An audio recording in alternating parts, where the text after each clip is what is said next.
Halo anak-anak semua, jumpa lagi dengan Bu Guru Owen dalam pelajaran Ilmu Pengetahuan dan Sosial atau IPAS. Apa kabarnya kalian semua? Semoga semua sehat dan tetap semangat ya.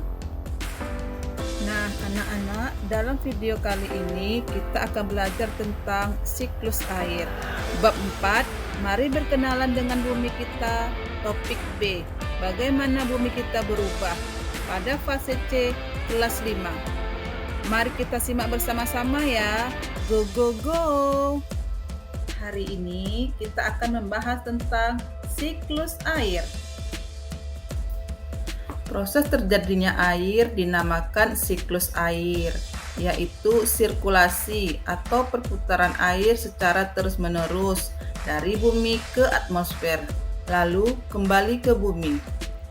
Karena prosesnya yang berputar dan berlangsung terus-menerus, jumlah persediaan air di bumi tetap, hanya wujudnya yang berubah dan tempatnya yang berpindah.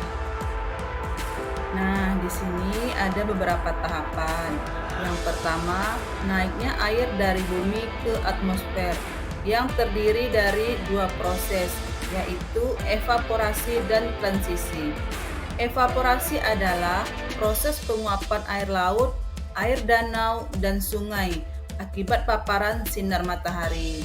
Sedangkan transpirasi adalah proses penguapan air dari tumbuhan melalui mulut daun atau stomata ke atmosfer.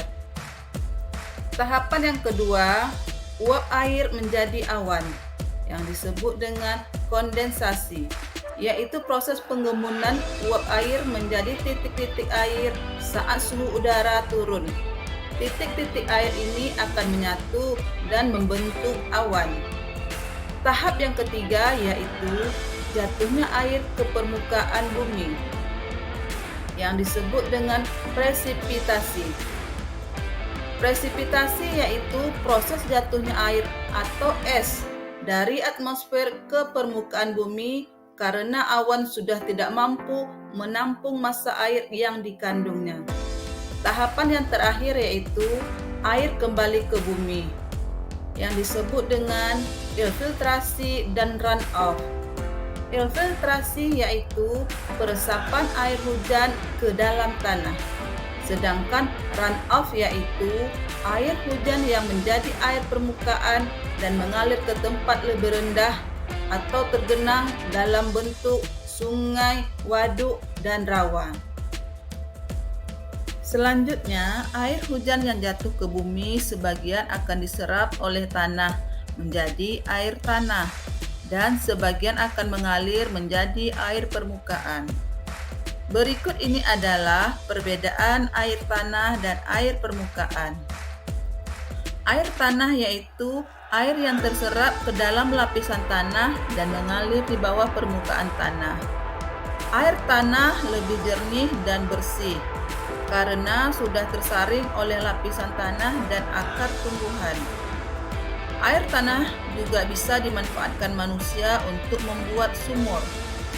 Sedangkan air permukaan yaitu air yang tidak terserap oleh tanah dan mengalir di atas permukaan tanah menuju ke tempat yang lebih rendah seperti sungai, danau, dan laut.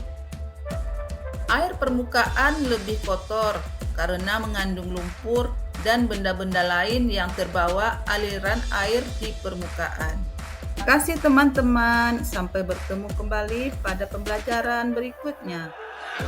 Assalamualaikum warahmatullahi wabarakatuh.